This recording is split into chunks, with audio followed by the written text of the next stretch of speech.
the destiny of America is always safer in the hands of the people than in the conference rooms of any elite. Sam Seder. They are unanimous in their hate for me, and I welcome their hatred. We must guard against the acquisition of unwarranted influence, whether sought or unsought, by the military-industrial complex. The Majority Report with Sam Seder.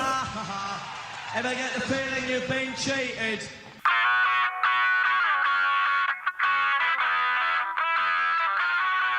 It is Thursday, October 17th, 2024. My name is Emma Vigeland, in for Sam Seder, and this is the 5-time award-winning Majority Report. We are broadcasting live steps from the industrially ravaged Gowanus Canal in the heartland of America, downtown Brooklyn, USA. On the program today, Hamilton Nolan, author of The Hammer, Power, Inequality, and the Struggle for the Soul of Labor.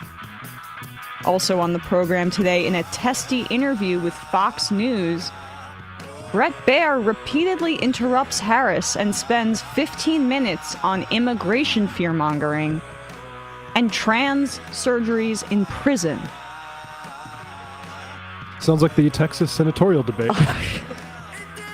Harris's top economic advisor, Brian Deese, reportedly tells her to keep Lina Khan as the head of the FTC.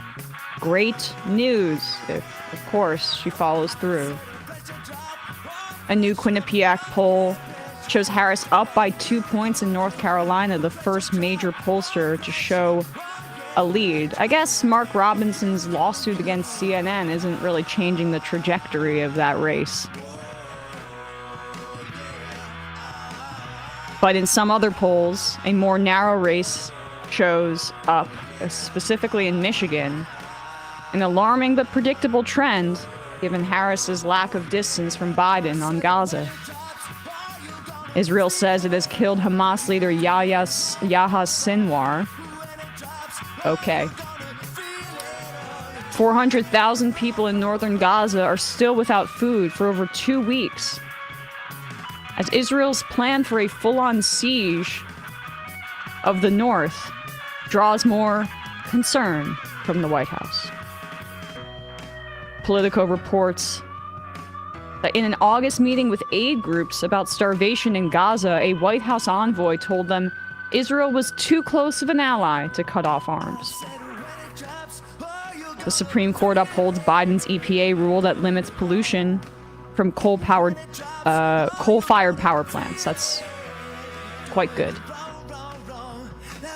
A judge strikes down election rule changes made by right-wingers on the Georgia State Election Board, including one that would require hand-counting paper ballots.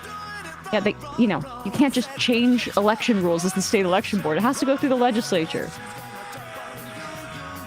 Georgia early voting keeps breaking records, more than doubling its first-day early voting total, a good sign for enthusiasm.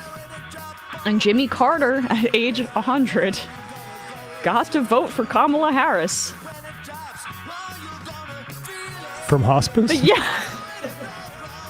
Hey, we'll take it. The DeSantis administration is being sued for threatening TV stations airing ads about the abortion ballot measure. And lastly, there has been a landmark settlement in the LA Catholic Church case. $880 million for over 1,300 claims of childhood sexual abuse and assault. All this and more on today's Majority Report. Welcome to the show, everybody. It's an EmMajority Report Thursday. I am here with my friend Matt Leck. Hello. It really is amazing that for all this talk about like groomers on the right, there is like this fundamentalist Catholic strain in the Republican Party, and the groomers are in the church, folks. I mean, the look over their method as they assault women's reproductive freedom judicially, you need something to point to say, actually, where are the defenders of women? See what's going on in Little League sports? Yeah, it's so unserious and also disturbing. But let's start with this. So Kamala Harris went on Fox News last night, and this was an interview You'll hear from Bret Baier about the timing of the interview when it was recorded, because he's very upset in just a second. But unprofessional, I would say, but whatever. I mean, he's supposed to be, Bret Baier, the straight up news guy on Fox News, the less partisan one.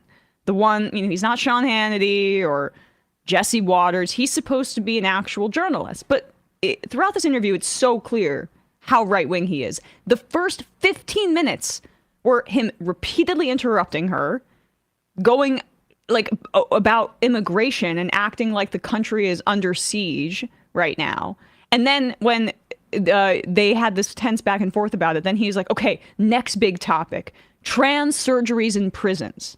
And these are the two ads that Republicans have been running basically against her, is that she's soft on the border. And you see this all throughout New York State in particular, that she supported a trans person having gender affirming care in prison. Like, this is just, bro, who cares? And what's amazing is that there has been a lot of work done to show that in 2022, and even prior to that, anti-trans fear-mongering was a net negative for Republicans. But because this strategy is being run by a rich narcissist, and Elon Musk is also spending millions of dollars with his PAC on behalf of Trump, their fixations and obsessions become extremely prominent in the Republican strategy. And in sense of Elon, it's very personal. Truly. And so it was bizarre to see this display. And in part, this was an interview that happened because Trump refused to do the Fox News debate. So then they decided to go through with a straight interview of Harris on Fox. But this was the Fox debate that Trump said he wanted. And then he ended up backing out of it because, frankly, him doing another debate this close to the election would only hurt him. So he knows this, and his handlers know this as well. But this was... The farther they've gotten from the debate, the better he's looked. Truly. So that was basically the first 20 minutes of the interview. Now here, Baier tries to bait Harris into doing a deplorables. This was so naked and obvious to me. He previously, before asking this question, had showed a poll that the majority of Americans think the country is on the wrong track. This has been kind of a consistent poll number throughout Trump, throughout Biden. There's a lot of pain in this country. Yeah, I feel like before, like the whole like Bernie 2016 movement, like I think there's a lot of people probably felt then. Right. I mean, this is just, you can't really, I think... Who likes this track? Right. Republicans and Democrats, we're all pissed off. So he asked her about this, and this is midway through Harris's answer, and we'll get to where he tries to bait her in a few seconds. And I included a little bit of him. About is that over the last decade, people have become... But listen, over the last decade, it is clear to me, and certainly the Republicans who are on stage with me, the former chief of staff to the president, Donald Trump, former defense secretaries, national security advisor, and his vice president, one, that he is unfit to serve, that he is unstable, that he is dangerous, and that people are exhausted with someone who professes to be a leader who spends full time demeaning and engaging in personal grievances and it being about him instead of the American people. People are tired of that. If that's the case, why is half the country supporting him? Why is he beating you in a lot of swing states? Why, if he's as bad as you say, that half of this country is now supporting this person who could be the 47th president of the United States? Why is that happening? This is an election for president of the United States. It's not supposed to be easy. I know, but it's not supposed to be. It is not supposed to be a cakewalk for anyone. So are they misguided, the 50%? Listen, are they stupid? What is it? I would never say that about the American people. And in fact, if you listen to Donald Trump, if you watch any of his rallies, he's the one who tends to demean and belittle and diminish the American people. He's the one who talks about an enemy within, an enemy within, talking about the American people, suggesting he would turn the American military on the American people. We asked that question to the former president today. Harris Faulkner had a town hall. Oh, good. And this is how he responded. I heard about clean up that mess. They were saying I was like threatening. I'm not threatening anybody. They're the ones doing the threatening. They do phony investigations. I've been investigated more than Alphonse Capone. He was the greatest gangster. No, it's true. No, but think of it. It's called weaponization of government. It's a terrible thing. So, Brett, I'm sorry, and with all due respect, that clip was not what he has been saying about the enemy within that he has repeated when he's speaking about the American people. That's not what you just showed. He was asked about that specific... No, that's not what you just showed. In all fairness and respect to you, that was the question that we asked him. You didn't show that, and here's the bottom line. He has repeated it many times, and you and I both know that. And you and I both know that he has talked about turning the American military on the American people. He has talked about going after people who are engaged in peaceful protest. He has talked about locking people up because they disagree with him. This is a democracy. And in a democracy, the President of the United States, in the United States of America, should be willing to be able to handle criticism without saying he'd lock people up for doing it. And this is what is at stake, which is why you have someone like the former chairman of the Joint Chiefs of Staff saying what Mark Milley has said about Donald Trump being a threat to the United States of America. He's quoted in the Bob Woodward book that way, yes. Yeah. Let me... Okay, yeah, he's quoted. Are you trying to, or what's the implication? You're trying to say that Bob Woodward made it up? Right That's there? amazing that they would like have him sort of clarify the remark and not actually just play the thing he's been saying, including to Bloomberg, which is like, yeah, we'll have the military come in and get these far left people out of here. It was outrageous. I mean, look, it's Fox News, but when Bear or Martha McCallum come out, like I've seen them do debates and moderate them. It's never really that explicitly right wing. They try to maintain their credibility to a certain degree. I think they're worried, but I also think that I thought that was one of her strongest moments in a while, because what I'm observing about her and what her strengths are is like when she has to sell policy, it's kind of difficult for her. Yeah. I feel like she's very self-conscious and studied. Not the retail politician. No, but when she gets to be combative, this was what we saw in the debate, which was her strongest moment of the campaign. When she gets to be the prosecutor and go back and forth with somebody, that's where she shines. And so this was a good answer. And also, you see, like she was appealing to a Republican audience with all this flag waving about the American people and all these kinds of things. I think it's effective, at least for what she's going for here. It was. And I don't know if you saw it, but Crystal Ball and Sagar had an interesting debate along the same line. And I think one side handed it to the other in that. But well, maybe we'll play that in the fun half. The coverage is basically that she did really well in this debate. That's seemingly the media spin from this. So Brett Baier is pissed off. This is what he said on Sean Hannity that night. Oh my gosh, she was 20 minutes late for the interview. I mean, he acts like she spat in his face here. I mean, I've covered campaigns. Politicians are late probably 90% of the time. Yeah, you should have some. I mean, we don't do a lot of politician stuff here, but you should have some sort of backup. Yeah. I mean, like, it's kind of like a rule. When you go to a concert or a big concert like that, you're like, okay, they're probably going to come out 30 minutes later than they say they're going to come out. It's same expectation for a politician. But Brett Baier needed to whine on Fox last night. Yeah, obviously, thanks, Sean. It's great to see you. It was a little tense. We were given the time of 5 p.m. Eastern time. Obviously, my show is at 6 p.m. They wanted to tape at 5 p.m. We said we were going to tape as live. In other words, roll the tape and then just turn that around, unedited, uninterrupted, and but we had to do it before 5:15. Otherwise, we couldn't turn the whole machine around before the top of the 6 p.m. show. So like the Titanic. We were waiting at 4:55, and then 5, and then 5:05, and then 5:10. At 5:17, the vice president walked out. So it did feel a little bit like they were icing the kicker or trying to. And originally they were talking about 25 minutes and they gave us 20 minutes. And I was fine with any time. I was really happy to get the interview. He's the Adam Vinatieri of... Yeah, obviously. What? Are you joking? Are you joking? Trump is notoriously late all the frickin' time. I'm sorry. But if you thought that you did well or she came off poorly in that interview, honestly, he would have had something better to say. I was worried he was going to say, then they made us do edits, but no, they let you just play it out as it was live. And this is all just him saying like, oh yeah, like you said, I got worked and I need to make an excuse for it, but you are not Adam Vinatieri. This is not a Super Bowl game-winning kick. This is your job as a journalist. Yes. I'm sorry if Fox News, I don't know how much $1 billion in revenue that they make.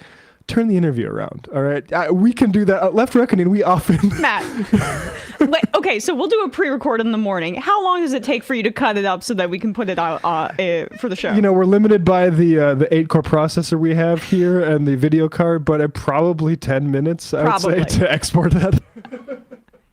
When we do pre-records, and if the pre-recorded guest is like 10 minutes late, honestly, it's basically an assault on our democracy and on our integrity. As they're icing the kicker, clearly. Clearly. They're just so worried about what we're going to say. So yeah, that was a good interview for her. Again, a lot of this is still within this context of like trying to fight back this notion that she's too liberal. But actually, Sam and I were talking about this over the long weekend, and I forgot to make this point. Somebody, and I'm not going to be able to credit them because I don't have the tweet in front of me. Maybe I can quickly grab it here. But they made this point that I just think is exactly right about that perception of Kamala Harris as too liberal. Here we go. I found it. Austin Allman made this point. It is not unreasonable that the Harris team is worried about polling that says people think she's too liberal. The problem is they do not seem to understand that those views are largely detached from policy, and working overtime to change them in 3 months has exacerbated her actual biggest weakness, which is that people think she has no vision and believes in nothing. And that's an exact summary, right? Like I'm want to be as progressive as you can when you talk about policy and what is possible and pushing for those kinds of things. I'm an election pragmatist, and I want the Democrats to win. That's always been the way that I've approached this kind of thing. But this is the exact right point about what the strategy has been post-convention. When people say she's too liberal, do you know what that means? She's a lady. She's black. Yeah. She's from California. Cali. Yeah, like that's it. And so it's a misconception, I think, about what the real liabilities are here. And I still think it will have some effect. Like it is. She's gained with independents recently. And also gained with Republicans. So that's been the strategy, and those are high propensity voters. That's what they're banking on. But there could have been another way, and I think they just fundamentally misunderstand what the root of the too liberal polling concerns. To that point, there's a better way of doing that strategy to this question, which is to say there's a lot of reasons people vote for Trump, despite having a lot of reservations about him. Say religious people voting him because of they believe in pro-choice thing. Now, I'm not going to go after those voters, but go after that. There's a lot of people who vote for Trump because guess what? Like the people on the left, they realize like this is one office. Right. And like at a certain point, it's one or the other. All right, folks. A quick word from our sponsor, and then we will be speaking to Hamilton Nolan. Have you thought about a gift for yourself this year? You deserve it. It's a very stressful election cycle. Only about 90 times. Yes. For Matt, it's getting new running shoes. Okay, easy. I got new ones, actually, and I wanted to get your opinion on them, but later on. For me, it's I don't know, a glass of Sauvignon Blanc, something like that. But also, I'm thinking of going to Europe actually for my honeymoon, and I could use Babbel, and will be using Babbel. Babbel is the tool that has the power to help you grow, learn, and become a better version of yourself. Give yourself the gift of language by getting Babbel. First of all, my sister used Babbel, and she said it was really helpful when she was traveling. I'm definitely going to be using Babbel for that purpose because I want to be able to go to a country where I don't speak the language and at least be able to get around. And you want to read the signs, yeah. Right. And the menus. Speak like a whole new you with Babbel, the language learning app that gets you talking. With a quick 10-minute lessons handcrafted by over 200 language experts, Babbel gets you talking a new language in 3 weeks. And because talking is the key to really knowing a language, Babbel is designed for real conversation. Wasting hundreds on private tutors is the old way of learning languages. Babbel's tips and tools are inspired by real-life stuff you'll actually need when talking. With a focus on conversation, you'll be ready to talk wherever you go. Want more proof that Babbel gets you talking? Studies from Yale, Michigan State University, and other leading universities continue to prove that Babbel works. One study found that using Babbel for 15 hours is equivalent to a full semester at college. With over 16 million subscriptions sold, Babbel's 14 award-winning language courses are backed by a 20-day money-back guarantee, so your gift to yourself or your loved ones is risk-free. This holiday season, give the gift of language with Babbel, and here's a special holiday deal for our listeners. Right now, get up to 60% off your Babbel subscription, but only for our listeners at babbel.com/majority. 60% off, up to 60% off at babbel.com/majority, spelled BABBEL.com/majority. Rules and restrictions may apply. All right, quick break, and when we come back, we will be with Hamilton Nolan.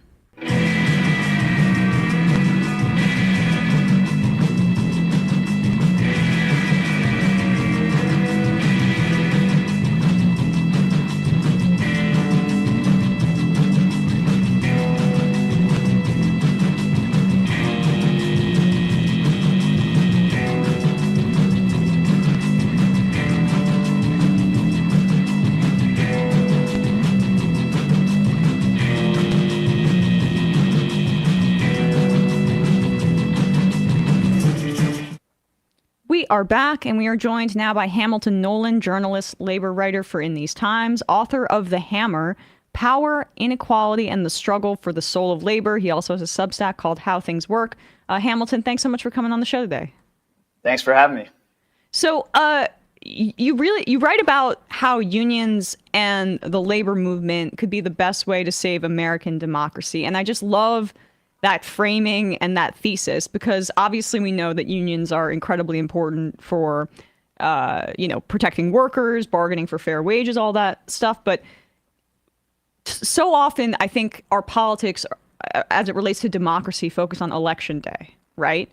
But unions are incredibly important forces for democracy in the workplace, and then using that power and leverage for democracy in politics. If you could just talk about that a little bit.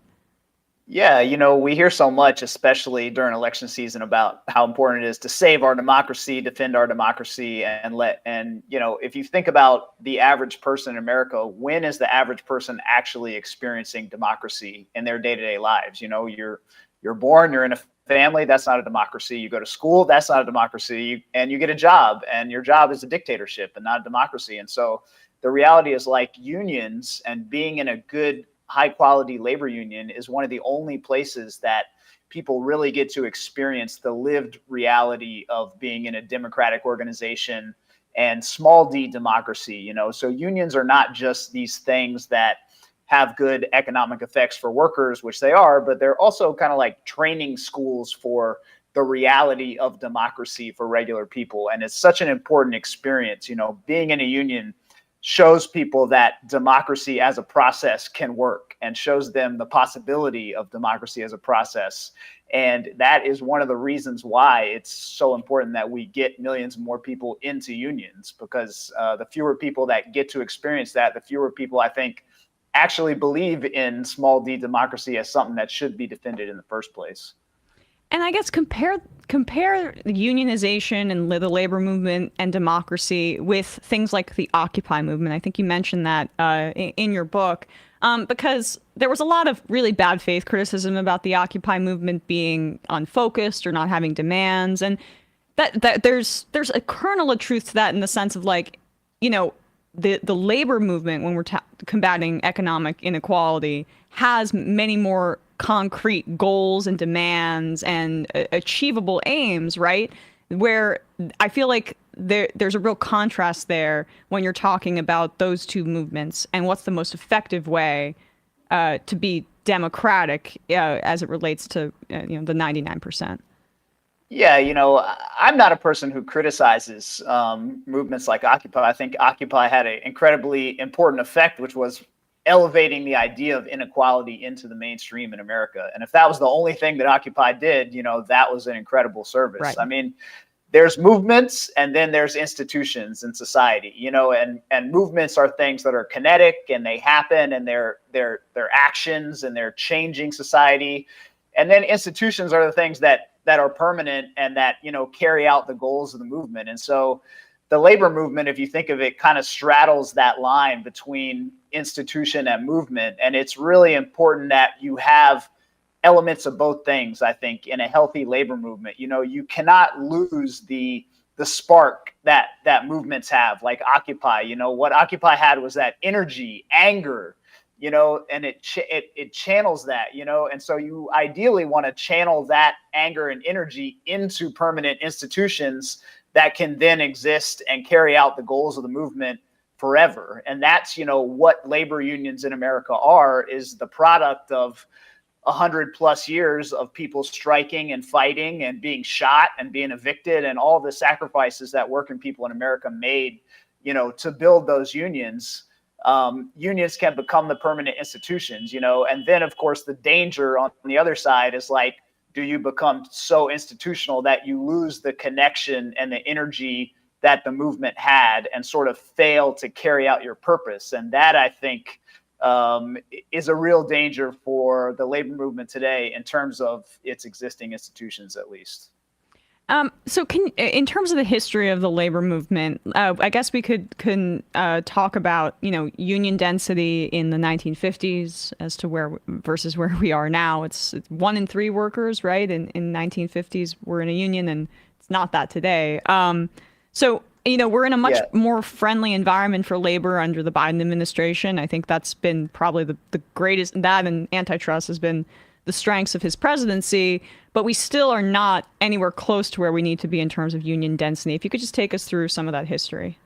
Yeah, absolutely. And I think it's really important for people to understand, when people kind of wonder how we got into the situation that we're in today, it's important to understand after World War II, in the mid-1950s, 1 in 3 workers in America was a union member. And that level of union power produced the greatest shared prosperity that this country has ever seen, and ironically produced the golden age that Republicans are always talking about wanting to go back to. That was produced by the power of the working class in the form of widespread union membership.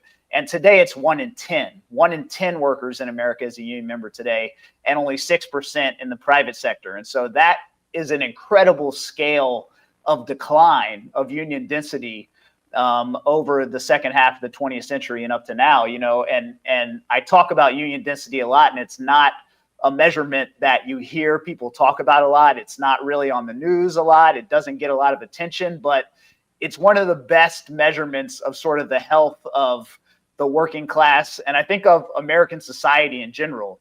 And turning around that decline of union density in this country is one of the most productive things that we could possibly do, not just for, hey, let's have strong unions, but like a whole world of positive, social and economic measurements will flow from increasing that union density. And when you talk about the Biden administration, it's interesting because he is in many ways a very, very pro-union president, probably the best, that the labor movement has had, at least in my lifetime and possibly longer. And, we've had 4 years of Biden. And what did union density do during that time? It went down by almost a full point during the 4 years of the Biden administration. So, the labor movement needs to take that as a wake-up call and be like, our salvation is not going to be from the White House. Our salvation has to be from organizing millions of working people. Can you talk about that dynamic, about how union density went down? I mean, what are the drivers? Obviously, the pandemic was a major upheaval in the workforce, and a million people died in this country. And don't know if people don't like to remember that, but that actually did happen. I mean, can you take us through, I guess, the past 4 years and why that happened, despite Biden's posture towards unions? Yeah, I mean, first of all, union density going down is the norm, right? Union density has been going down for 60 to 70 years. And I compare it to climate change a lot because it's a really slow moving disaster where it goes down a little bit every year, a little bit. Every year union density will go down by maybe like 0.5 percentage point. Sometimes it'll go up a little bit, but in the long term, it goes down and down and down. So really what we've seen even during the Biden administration is the continuation of this long-term trend, which is reflective of, you know, first of all, the horrible anti-union labor laws in this country that make it very hard to organize at scale. Ever since the Taft-Hartley Act passed in 1947, it's been very difficult in terms of American labor law to organize workers at large scale. And so that's what the PRO Act is about. Biden didn't pass the PRO Act, and, you know, the PRO Act will never pass as long as we have the filibuster. So that's the reality.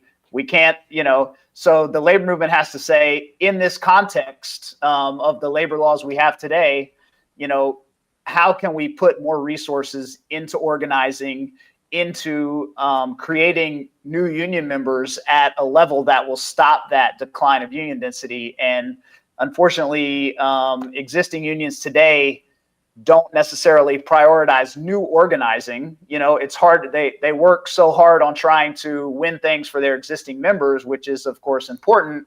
But we also need the labor movement to take a step back and say, look, you know, if we do not turn around this decline of union density, we're going into single digits. And, you know, so, I mean, Biden, look, there's a great NLRB. The federal government was not persecuting unions during the Biden administration as it does during Republican administrations. And so what's missing is the resources and the dedication from unions themselves to do new organizing at a really large scale. Was that also a function of certain smaller unionization efforts that didn't have the heft of these major national unions behind them being crushed by companies like Amazon and Starbucks during this time period, even with the NLRB being more pro-labor?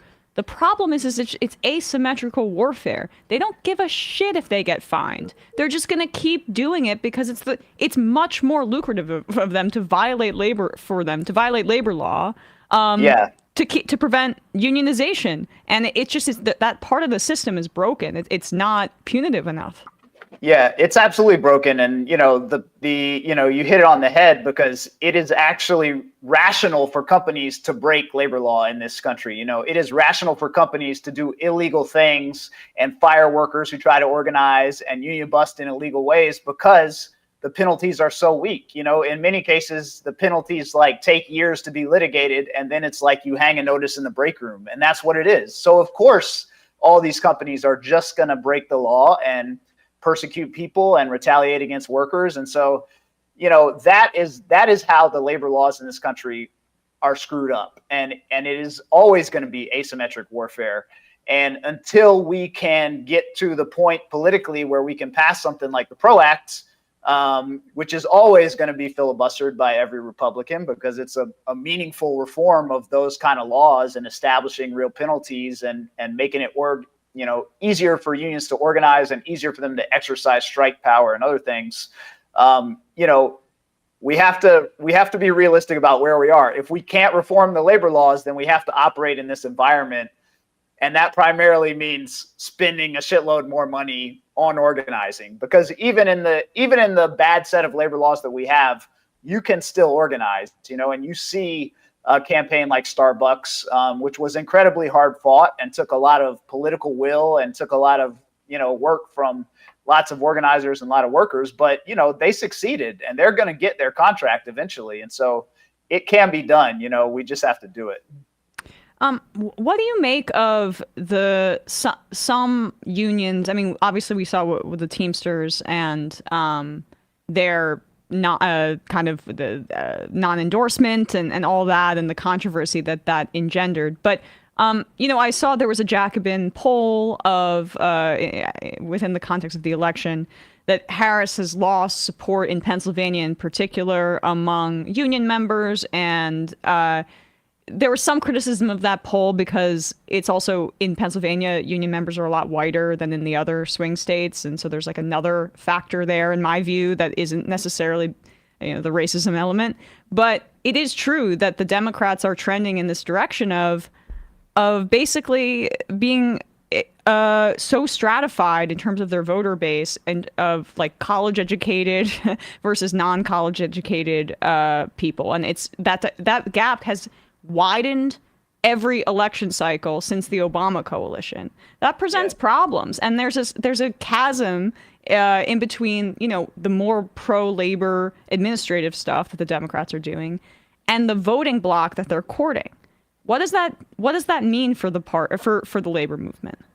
Yeah, it's a real thing, and it's a real thing, to be concerned about. I think there's a few threads to it. I think part of it is the Democratic Party itself, moving in that direction towards the more college educated direction and frankly, corporate friendly direction.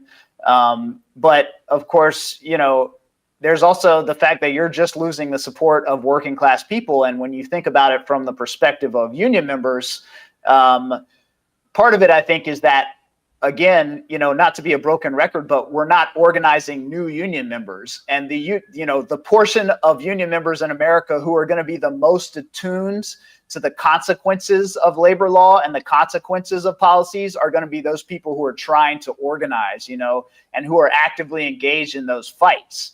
And so if the labor movement is not doing a lot of new organizing, there's not a huge percentage of union members who are necessarily going to be tuned in to all the political consequences of these things, So again, I think it comes back to organizing on behalf of the unions. And also, it tells you that if you have union members who are voting for Donald Trump, one thing that you can say for sure is like their identity as a union member is not that important to them, because if they really cherish that, identity as a union member and they took that as a very important thing in their life, they could not vote for Donald Trump. I mean, on a policy level, there is no comparison. And so it tells you that, a lot of people have lost touch with their unions. Even union members are not really engaged in and participating in their unions. And, that, again, is a wake up call for the unions themselves that, hey, you can't just organize people and send them a contract and send them on their way. Like, good unions are very engaged with their membership always, and they're always doing political education. They're always talking to their workers, and they're having town halls. And, you have to do that stuff constantly as a union to keep those people from sliding into the arms of somebody like Donald Trump.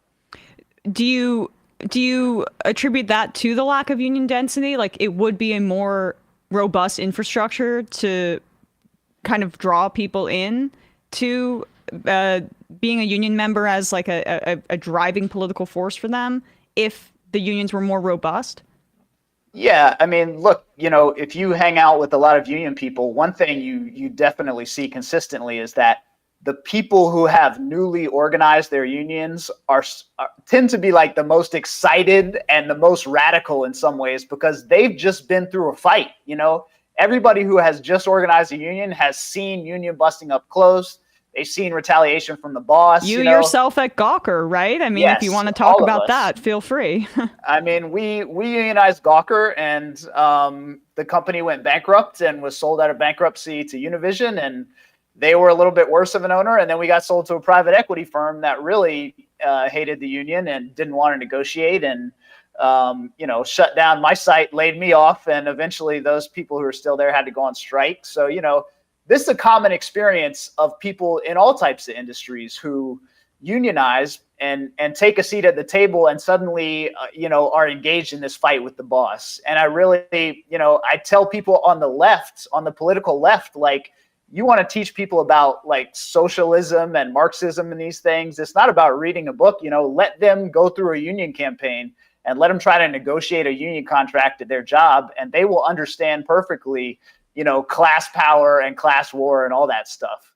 So again, like, if you are not putting a lot of people, and, by a lot, I mean hundreds of thousands of people per year or millions of people per year in America at large through that process, you do kind of lack some of that radicalism that goes along with that.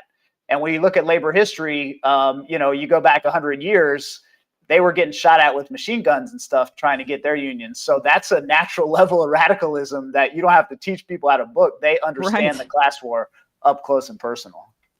And So you profile a lot of union leaders in your book. You start off with the great Sarah Nelson, the president of the Association of Flight Attendants in the AFL-CIO.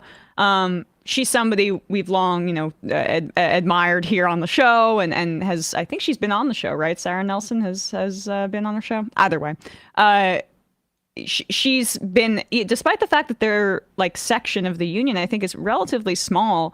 She's wielded her power really effectively as president. Can you just talk a little bit about her and her example? Yeah, I followed her throughout the book. You're right. She's in a union. The Association of Flight Attendants is the union that she's the president of, and it's only about 50,000 people in the union, which is a relatively small union by national standards. But she is a person who kind of has a gift for being a great spokesperson for her union. She's a great speaker. She's a true progressive. She's like a fiery person. When you see her speak, you get excited by hearing her. And that's a quality that, we need in the labor movement. We need people who will go on television and talk about unions to regular people. It's important actually that regular people turn on CNN and see somebody there being like, unions, hey, you got problems? Think about unions. That stuff is important. And so Sean Fain's been phenomenal in that regard as well. Is another person who's incredible doing that. So those people, I write in the book about Sarah Nelson trying to kind of grapple with the idea of how do you become a leader of the labor movement? Not just my own union, but how do we elevate this to the national stage? And it's not easy because the labor movement is very disparate and made up of a lot of different things. And she is, I will say, her union is currently trying to organize 28,000 flight attendants at Delta, which is the biggest non-union airline. So that's one of the biggest organizing campaigns in America today. And, so they're living it. And another story of yours from the book that struck me is the story of Felix Allen. Can you talk a little bit about that story? Yeah, Felix Allen is a young guy. He's about 26 years old, lives in New Orleans, and worked at a Lowe's hardware store. And Lowe's is the second biggest hardware chain in America after Home Depot. It's a $100 billion company. There are no labor unions at any Lowe's. And Felix Allen, who's just this guy, decided that he wanted to unionize his Lowe's hardware store where he worked in New Orleans, and really single-handedly printed up union cards and went to work and got people to sign them and filed for a union election and got a union election at Lowe's, which is an incredibly hard and important thing to do.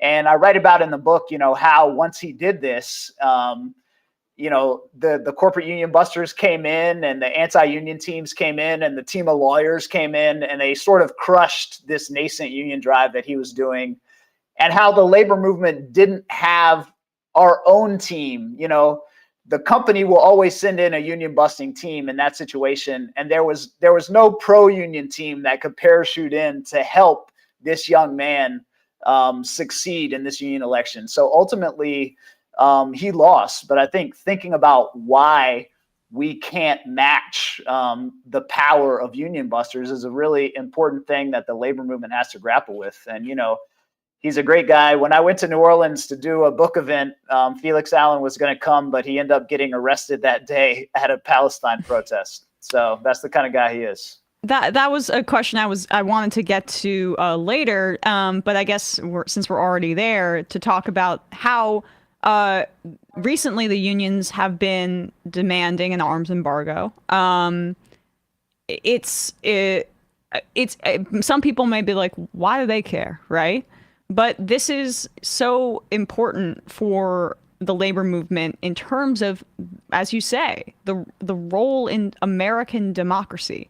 Foreign policy has never been more. I mean, it's always been in smoke-filled rooms, but it's really disconnected from public opinion, frankly, in ways that I think are concerning.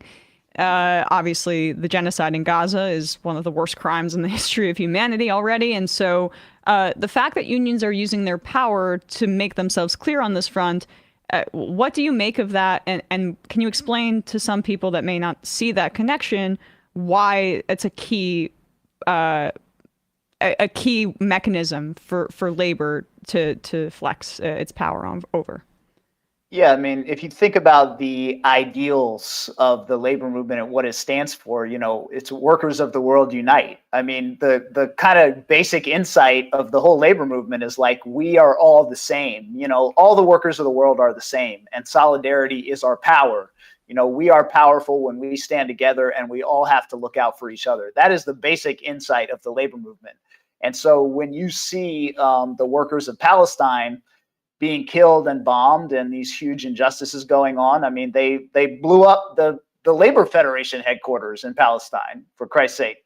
Yeah. And so the unions of America have been pretty good on this. I've actually been heartened to see a lot, or even most of the biggest unions, so not just the small left-wing unions who are always kind of in a good place, but the big unions, the teachers unions, the SEIU, and all these unions have really come out and called for a ceasefire, called for an end to this. And, people will say that unions should stay in the workplace, but that's always been a way to try to marginalize the power of working class people and to say kind of like, shut up and stay in your place. And the fact that the labor movement has stood up on this issue has been good. Now the only thing we're lacking is really any response from the White House, from the most pro-union, president in history. This is a conspicuous place where he is not listening to the unions at all. Well, if we're ranking in terms of his actual ideology, Zionism he did bust the strike for the rail workers, so yeah, it's a low bar, but yeah, right. It turns out he likes Zionism more than he likes unions. Lastly, you also write about the care workers and care workers and their organizing. And it's important. What's interesting is that, Harris has some ties with SEIU, and I'm cautiously optimistic that could be included in some of the proposals that she's put forward. It remains to be seen. And of course, she has to win first. But, when people talk about union members or laborers, there's often this stereotype. It's like, you got to have grease on your face and you've got to be wearing a hard hat. And it's usually a white guy when, honestly, our national press talks about union members. And it's just not the case. There are workers of all shapes and sizes and races working in a variety of different fields who constitute union members. And the Care Workers Union and their organizing has been really effective. If you could just talk a little bit about that part of your book. Yeah, I have a chapter in the book about a 20-year-long campaign by SEIU and the domestic workers to unionize all of the in-home childcare workers in the state of California, which is 40,000, mostly women of color, many, many immigrants from all over the world, who are people who take care of kids in their home and are paid by the state of California, to take care of low-income children in their own homes. And they spent 20 years, first of all, changing the state law to allow this group to unionize legally, and then, in fact, organizing this group of 40,000 workers across the state, all these different places, all these different languages. And they did it, and they got a union contract. They've actually signed their second union contract by now. And it's really kind of an amazing and heartening story of what can be done when the labor movement has this broad vision and sticks with it for years and years and years. And, the future of America, as you say, the stereotypical union member in people's minds should probably be a woman of color today, because that's the reality of where organized labor is going, and this country is getting old. Those care economy jobs that people talk about, home care and child care and all those things are the places where job growth is growing the most in this country. And SEIU in particular has been really aggressive about trying to think of ways to organize these groups of workers that are not traditional, workers all in a single workplace. And it's a big priority for them. And it's going to be important for this country, to have those jobs be living wage jobs, because we don't all want our parents being taken care of by people making $12 an hour and living in poverty. That's not who you want taking care of your elderly mother. And so, well, tell that to Gavin Newsom, who vetoed protections for care workers in California. I'll never forget that. What an unbelievable scumbag. Yeah, anybody with that greaseback haircut is not to be trusted, in my opinion. But or someone married to Kimberly Guilfoyle back in the day. There's a lot of red flags. Yeah. But SEIU gives, a couple $100 million to the Harris campaign. And so they are going to have, I think, a strong voice if she's elected. And hopefully part of that is making it legally easier to organize these groups of care workers all over the country. Absolutely. Well, Hamilton Nolan, thanks so much for your time. The book is called The Hammer, Power, Inequality, and the Struggle for the Soul of Labor. We will put a link to that in the description down below, wherever you're listening to or watching this. Thanks so much. Thanks for having me. For sure. All right, guys. We are going to wrap up the free part of this program with another campaign event. I'm breaking format a little bit here. We didn't get a second guest because I thought I may go along with Hamilton, and that book is really great. People should read it. And if you have any labor skeptical family, you can get a passive-aggressive Christmas gift for them, or a Hanukkah gift, or holiday gift, or whatever. It's I love giving passive-aggressive gifts to my family in the form of books that I need them to read. That's it's a hallmark of. Like what, for example? I mean, I gave out a bunch of Rashid Khalidi books last Christmas time. My dad read the whole thing, book to front to cover, and I mean, he's become like great. I mean, once you start reading about that topic, it's just like, it's pretty night and day. And I mean, you can just kind of look at the covers of, I mean, we've talked about this before, but like every Israel book's like the most misunderstood little nation on earth, and that could. And every book, like from I guess I would say, maybe some would say a Palestinian perspective, I would just say a realistic perspective is like the ethnic cleansing of Palestine and the 7 Years War and the Iron Wall and stuff like that. Right. Although in that regard, the Message by Ta-Nehisi Coates is another great option this holiday season. And check out patreon.com/leftreckoning, because I'll be reviewing that for members of the show this weekend. I read that last weekend. It's his best, and I think I've read all of Ta-Nehisi's books. It's definitely my favorite. I will be listening to that. I also should read that book soon. It's digestible too. It's a shorter book. He's a good writer. I mean, there's a reason he gets a lot of praise. But let's cover this Trump Univision thing before we go into the fun half. So we played the Harris interview with Bret Baier on Fox News. That was pretty tense and adversarial. Trump, for his part, was doing a Univision town hall. Harris did this a few days ago, last week, something like that. And here a farmer asks Trump about his deportation plans. This man is named Jorge Velasquez. He's 64 years old. He's a farmer himself. And with Trump talking about these mass deportations and rounding up migrants in this country to kick them out of the country, this man here asked him a pretty simple question. How is farm work going to continue? How are these workers who do a lot of the labor in this country under the cloak of secrecy, really, because they're undocumented? How is that going to affect the industry? How's that going to affect my work? And honestly, just Trump's callousness in this response here says everything. Thank you. Thank you, President Trump. Thank you, Diana. Muchas gracias. President Trump, as you know, farming is one of the most demanding jobs, and farmers like Jorge Velasquez over here work hard to put food on the table of American families. He has a question for you. Jorge Velasquez es agricultor y tiene una pregunta. Good hair, by the way. Nice hair. Look at that. Buenas noches, señor Presidente Trump. He trabajado toda mi vida con estas manos, agachado por horas, piscando fresa, cortando brócoli. Good evening, President Trump. For many years, I have worked with these hands, hunched over, picking strawberries and cutting broccoli. Este duro trabajo es realizado en su mayoría por gente indocumentada. This tough job is mainly done by undocumented people. Si usted deporta a esta gente, ¿quién haría ese trabajo ¿Y qué precio pagaríamos por la comida?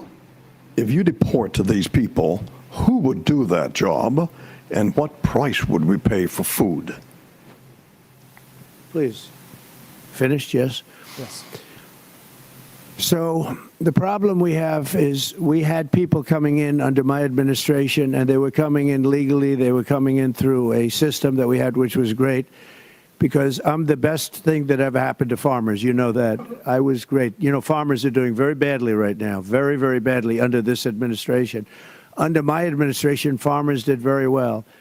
We have to have a lot of people come into our country. We just want them to come in legally through a system, because they've released hundreds of thousands of people that are murderers, drug dealers, terrorists. They're coming in totally, nobody knows who they are, where they come from. And the people that are most against it are the Hispanic people. They are totally against it, what's happened. The other thing I can say is that a lot of the jobs that you have and that other people have are being taken by these people that are coming in. And the African-American population and the Hispanic population in particular are losing jobs now because millions of people are coming in. So they're coming in, but they're also coming in largely, and tremendous numbers coming in out of mental institutions. They're emptying out mental institutions. They're emptying out insane asylums. That's a step above a mental institution. Worse, bigger problems, bigger problem people. They're emptying out jails. Their jails are being let into our country from Venezuela, but not just South America. From all over the world, they're being let in. From jails, from nobody's ever seen anything like it. The jail population throughout the world has come way down, and it's all coming into the United States of America. So we want workers, and we want them to come in, but they have to come in legally. They have to love our country. They have to love you, love our people. The problem with this administration is they've totally lost control. It's the worst president and the worst vice president that we've ever had in this country. What they have done to our country in terms of hurting it. Our farmers, by the way, are dying. They haven't had anything so bad in 25 years. 4 years ago, our farmers, including you, were making a lot of money. They were doing great. All right, whatever. I mean, honestly, he's just, first of all, he looks like shit. That's my aesthetic point about like what the hell is going on. What's going on with that? He cadaver makeup. He keeps canceling all these events, and I mean, after that 39-minute swaying around on stage, I think a lot of people are starting to rightly ask, like, he's always been unwell. But how unwell is he now? Just something to observe. And how unwell will he be in 4 years if hypothetically he wins this election? And it's just so around 50% of the labor workforce, farm workforce in this country are undocumented workers. And that man there said, "I've been doing hard work, back-breaking work my entire life. And I work alongside all of these people. What is your plan for, first of all, if you just want to be, you don't care about the humanity of undocumented people in this country, and you just want to make a straight economic point, mass deportations targeting undocumented workers in this country would decimate the farm industry in the same way that, by the way, Trump's ideas for tariffs would be horrible for many industries. The auto one is the one he's talking about most, but also farmers as well. So just from a pure economic standpoint, this would be a disaster. But it's just like when that man stands in front of you and says, "I've been doing backbreaking work my whole life," you're going to mass deport people I work with? What's it going to do? And he goes into bragging about himself and talking about how they're emptying people from insane asylums into this country. He's just... Trump knows he's just a horrible person. There's not much else to say. Trump knows how hard undocumented people work because he has exploited undocumented labor. He does it on his golf courses and properties. Mm-hmm. He did so at the famous Trump Tower, where he used undocumented Polish workers to clear out asbestos. Yeah. Some of them getting cancer later in the line, to the point where they had to threaten to kill the guy, hang the guy that was their liaison, and Trump threatened them with deportation services. So when we hear these things about like, so he can't address that guy as a farm worker. He has to be like, so you have farmers like you. But when we talk about farmers and like say the bigger capitalists, why do they support this even though it would destroy their business?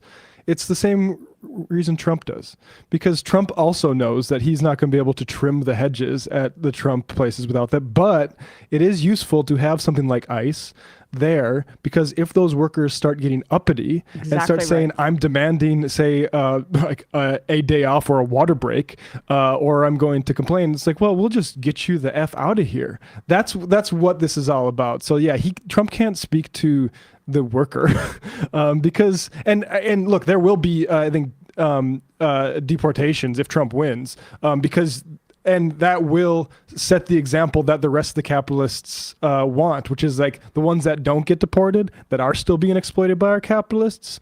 They are going to be extra. They're going to be extra on the DL and not complaining.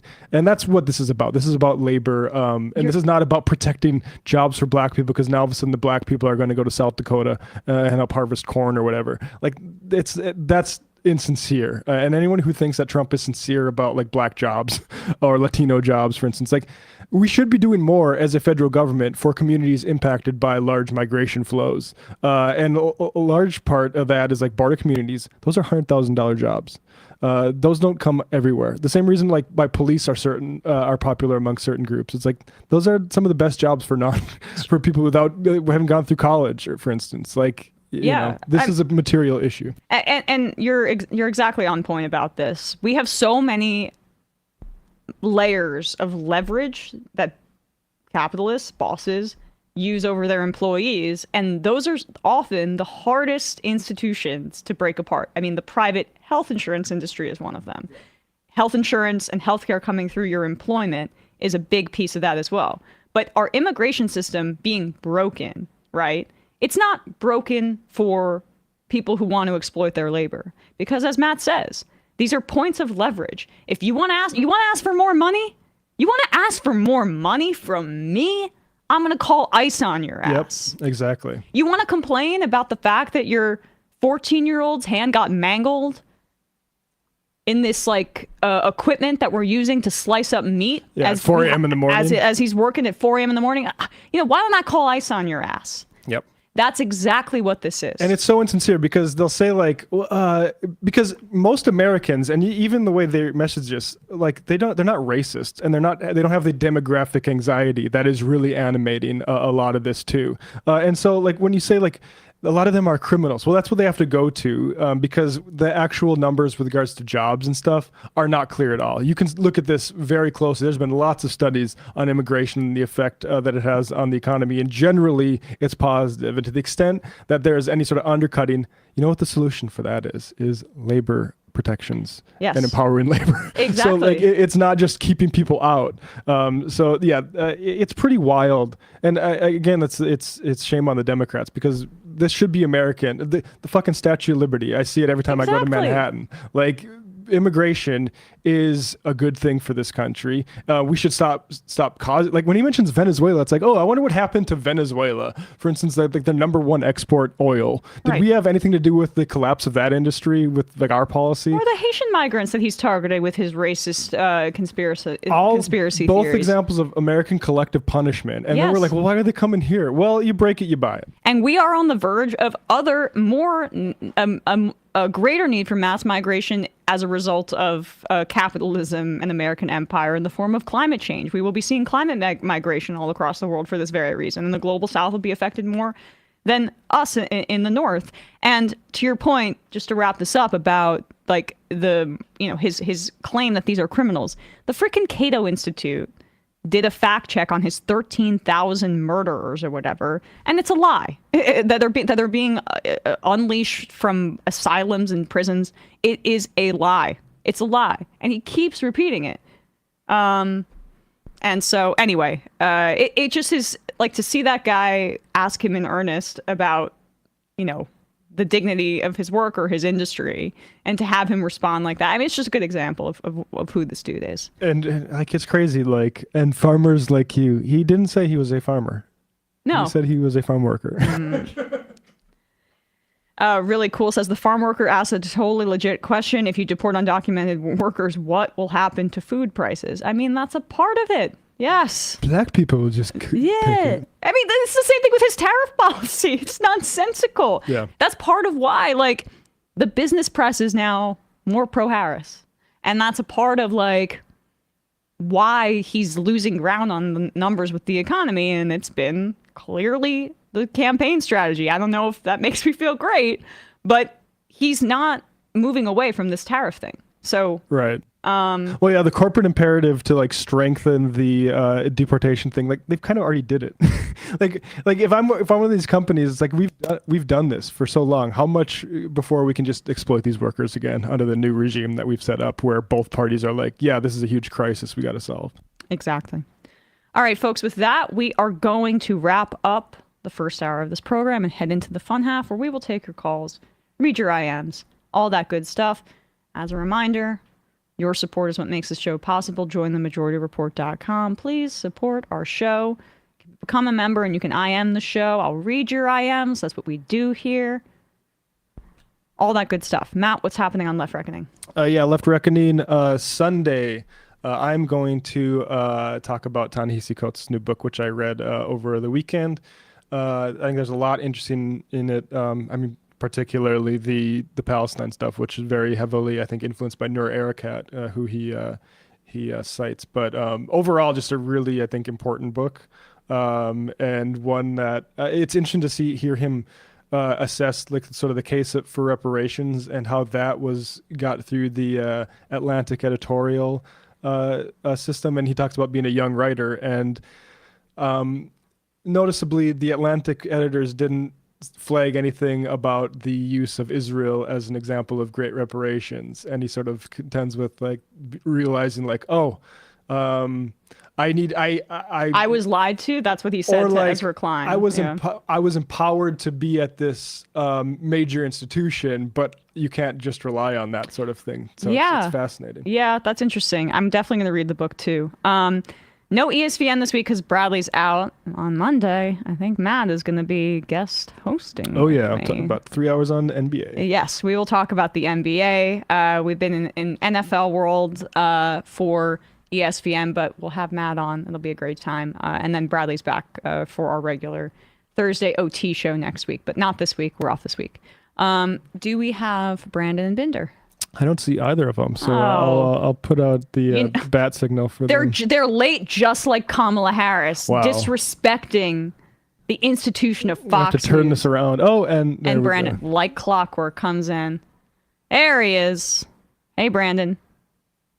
Hello. Oh, let me see here. Hello, hello. Hello. There we go. Hey. I'm taking Hamilton's hello. off there. Hey, Brandon, how are you doing? I'm doing all right. How are you doing? I am doing well. What's happening on the discourse? Yes, we will have an episode out for our lovely fans over on our Patreon with a bit of a news roundup from the last few weeks where we have not had an episode. And we will be having a stream sometime soon to watch some fun clips as well. You know, a clips extravaganza. You know, if you like watching clips, especially if you like watching clips with me, you know, you're going to be full. So, all right. What can you say? All right. Check it out. And we'll be joined by Matt Binder soon, but check out Doomed, Scam Economy, Leftist Mafia. He's a busy man, that Matt Binder. All right, folks, 646-257-3920. See you in the phone half. Okay, Emma, please. Well, I feel that my voice is sorely lacking on the Majority Report. Wait, look, Sam is unpopular. I do deserve a vacation at Disney World. So, ladies and gentlemen, it is my pleasure to welcome Emma to the show. It is Thursday. I think you need to take over for Sam. Yes, please. No. I'm gonna pause you right there. Wait, what? You can't encourage Emma to live like this. And I'll tell you why. She was offered a tour, sushi, and poker with the boys. Tour, Sushi and poker with the boys. Was offered a tour. Yeah. Sushi and poker with the boys. What? Tour. Sushi and poker. Tim's upset. Tour. Sushi and poker with the boys. Was offered a tour. Sushi and that's what we call it in the biz. Tour. Sushi and poker with the boys. Right. Tour. Sushi and poker. We're gonna get demonetized. I just think that what you did to Tim Pool was mean. Free speech. That's not what we're about here. Look at how sad he's become now. We shouldn't even talk about it because I think you're responsible. I probably am in a certain way, but let's get to the meltdown here. Sushi and poker with the boys. Oh my God. Wow. Sushi. I'm sorry, I'm losing my fucking mind. So was offered a tour. Yeah. Sushi and poker with the boys. Logic. Tour. Sushi and poker with the boys. Boy. Tour. I think I'm like a little kid. I think I'm like a little kid. I think I'm like a kid. Tour. I think I'm like a little kid. I think I'm like a little kid. I had this debate 7,000 times. A little kid. I think I'm like a little kid. I think I'm like a kid. Tour. I'm losing my fucking mind. Some people just don't understand. So I'm not trying to be a dick right now, but like I absolutely think the U.S. should be providing me with a wife and kids. That's not what we're talking about here. Okay, all right. It's not a fun job. Tour. That's a real thing. That's real thing. Real thing. Willy Wonka tour. That's a real thing. That's real thing. Real thing. What's that offered a tour? That's a real thing. That's real thing. Real thing.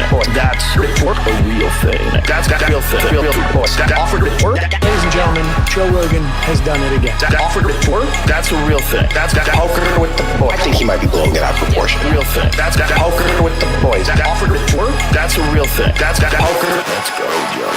Tour. Sushi and poker with the boys. Take it easy, bro. Tour. Sushi and poker. Things have really gotten out of hand. Sushi and poker with the boys. Delusional. Tour. Deluded. Sushi. You don't have a clue as to what's going on. Live YouTube. Sam has like the weight of the world on his shoulders. Sam doesn't want to do this show anymore. It was so much easier when the Majority Report was just you. You were happy. Let's change the subject. Right.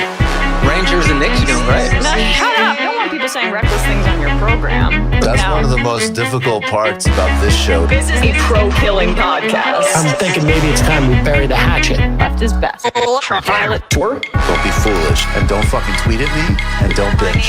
The way Emma has cucked all of these people, love it. That's where my heart is, so I wrote my honors thesis about it. Oh, sorry. She wrote an honors thesis. I guess I should hand the main mic to you now. You are to the right of me on foreign policy. We already fund Israel, dude. Are you against that? That's a tougher question I have an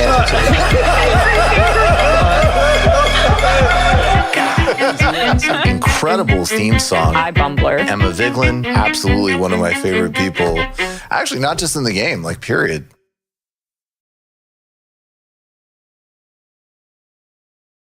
Back. We are back, and it is the fun half of the Majority Report, folks. Opening up the phone lines now. 646-257-3920. Solidarity from Norway says, are you going to Norway for your honeymoon? I am not.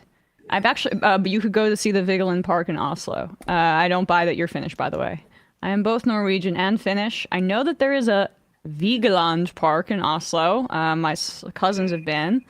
But I've never been to Norway. I have been to Finland because I still have a bunch of family there. My grandmother came over from Finland when she was 19. So all of her siblings are still there, and some of them are still alive. So